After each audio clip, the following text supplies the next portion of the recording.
Scroll emoji, story. There once was a young man named Zane who lived in a small town surrounded by mountains. He worked at a dusty little hardware shop, spending his days stacking nails, sweeping floors, and serving the occasional customer. On the surface, his life was simple. But inside, Zane carried a secret dream, one so big, he barely dared to whisper it to himself. He wanted to own a chain of eco-friendly homes that would change the way people lived. Clean energy, sustainable design, affordable for families. But every time he thought about it, a voice inside him whispered, "You? Build something like that? Who do you think you are?" Zane would nod politely at that inner critic, then return to the shelves and dust off the same tools day after day. He thought dreams were for the lucky, the rich, the connected. Until one day, he met an old customer named Mr. Kazi.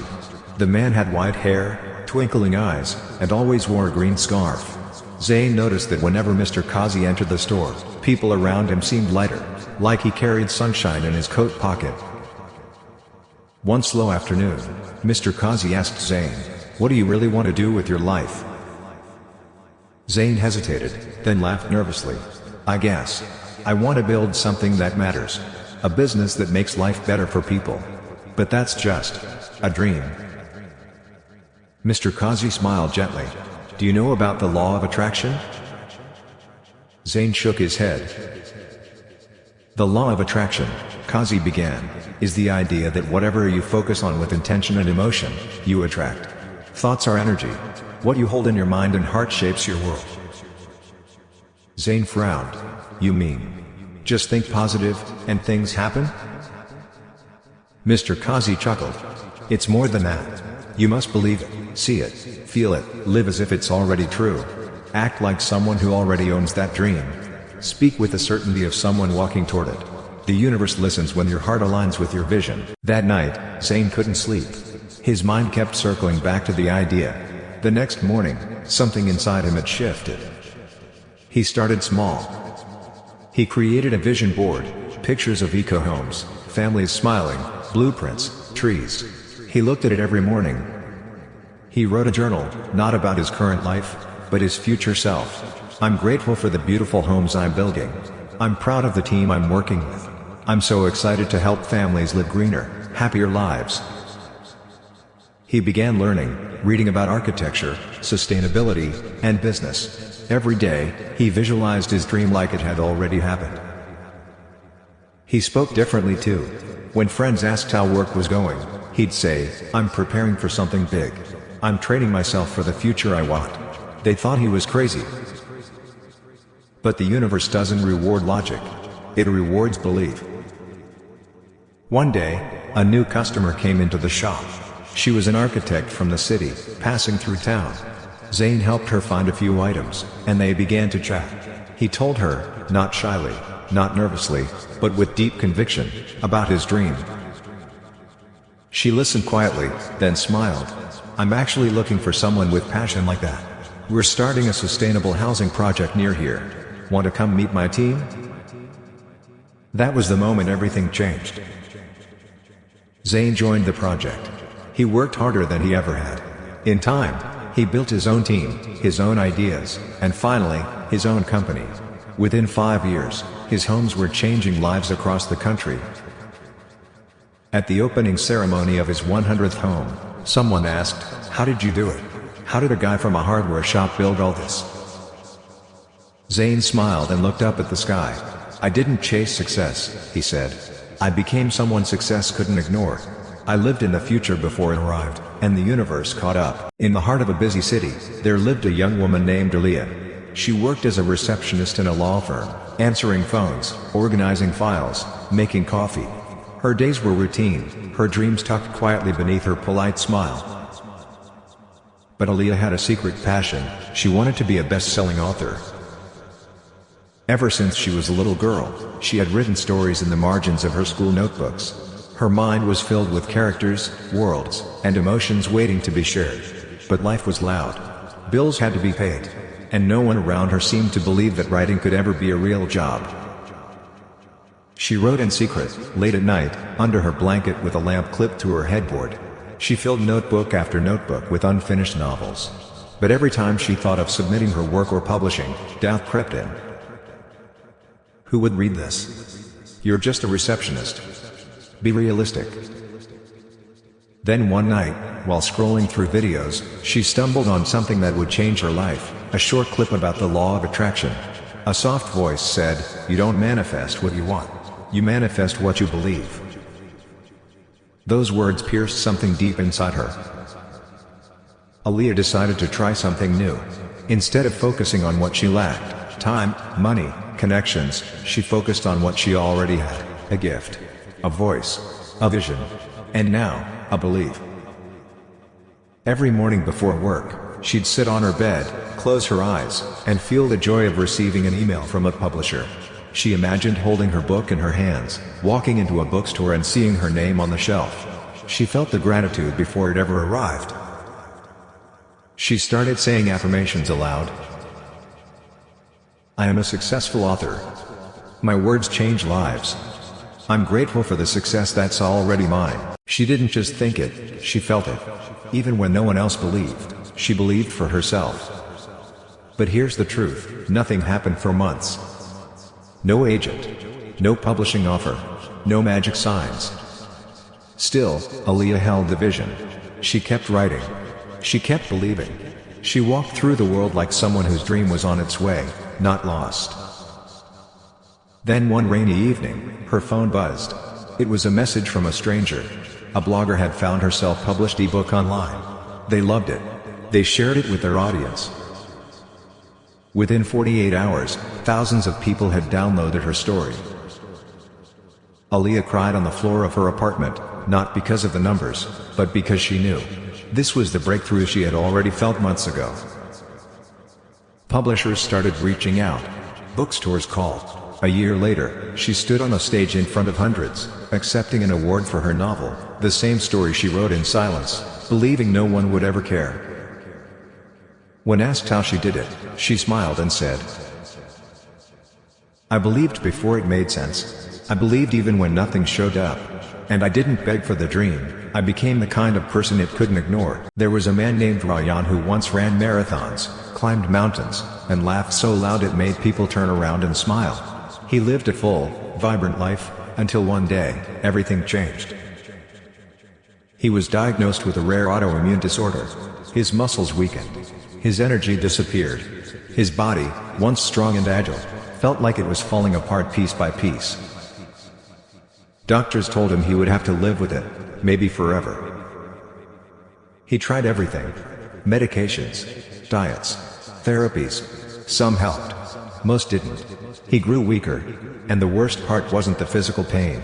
It was the feeling of helplessness, of watching his body betray him while the world moved on. One night, Ryan sat alone in his hospital bed, staring at the ceiling.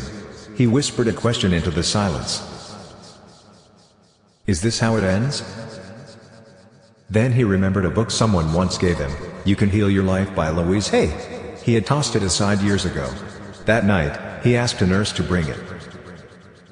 He began to read, slowly, painfully, about the power of belief, emotion, and energy. About how thoughts become physical. How the body listens to what the mind repeats.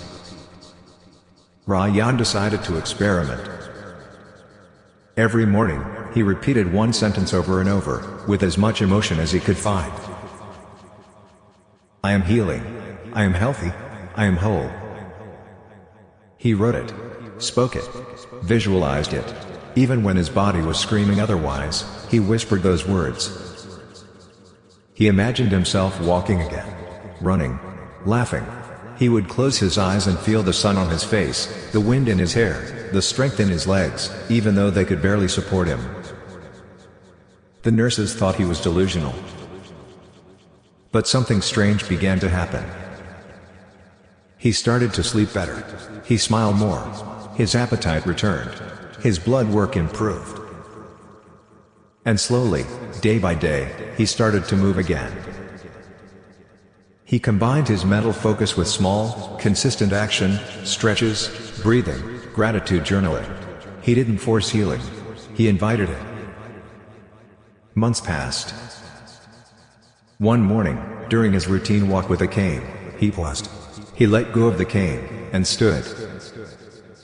Just stood. Without shaking. Without pain. Tears poured down his face, not from fear, but from knowing.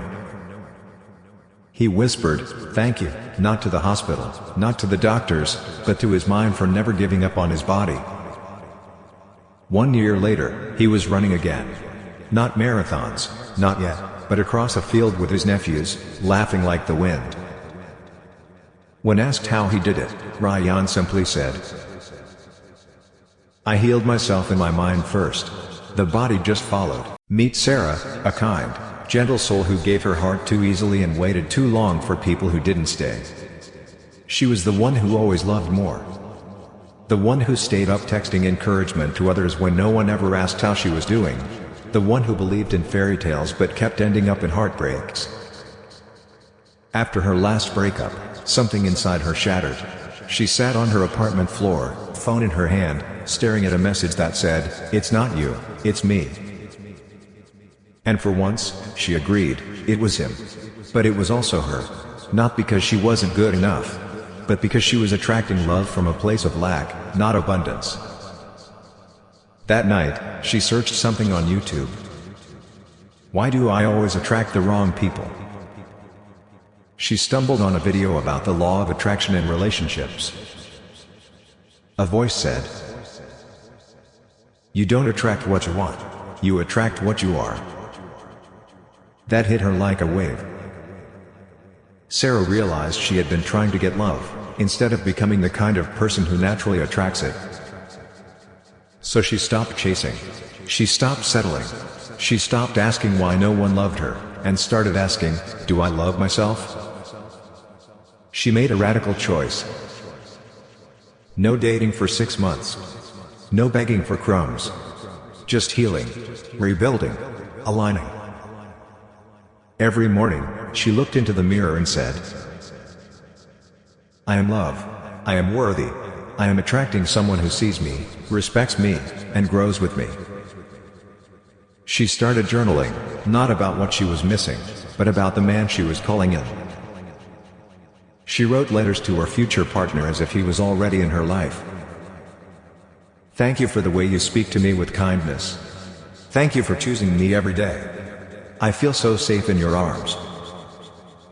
She lit candles, meditated, focused on joy. She went on solo coffee dates, danced barefoot in her kitchen, bought herself flowers. And one day, when she wasn't searching, she met him. In a bookstore, over a shared glance at the same poetry book. His name was Imran. He didn't try to impress her. He didn't play games. He saw her, and she saw herself in his eyes. Their first date felt like a conversation that had started lifetimes ago. Months later, as they stood watching a sunset, Imran turned to her and whispered,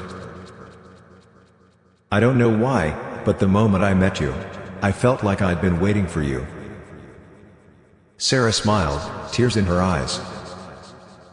Because she knew, she had waited too, but not for him. For herself. Adil grew up in a neighborhood where dreams were small and fear was loud. Money was always tight. He watched his parents argue over bills, ration groceries, and avoid phone calls from creditors. As a boy, Adil made a promise, "One day, I'll be rich. I'll take care of them all." So he worked hard. He hustled. He tried 5 different business ideas before he turned 30. All of them failed. One night, sitting in a cheap apartment with an empty wallet and unpaid bills, Adil broke down. He screamed into the silence, "Why do I keep failing? I work harder than anyone I know." And then, as if in answer, a memory surfaced. A podcast he once heard, where the speaker said, "Money doesn't respond to hard work alone. It responds to belief, vibration, and identity." That night, Adil did something strange. He opened a notebook and wrote, "I am a wealthy entrepreneur. I create value. I attract abundance. I live in overflow." He wrote it again the next morning, then again at night. He started visualizing his success, not as a fantasy, but as a reality he was growing into. He stopped saying I'm broke, and started saying, I'm building something great. He acted as if he already was that successful version of himself, dressing better, speaking with confidence, investing in learning, and serving people first. Weeks turned into months. Then it happened. One of his failed business ideas, a simple digital service he had abandoned, was suddenly discovered by a small influencer. They shared it. It went viral. Within 3 months, the deal went from 0 to 6 figures. But here's the twist, it wasn't the product that changed. It was him. I became the version of me that success was already looking for, he said later. The law of attraction didn't make me rich. It made me ready.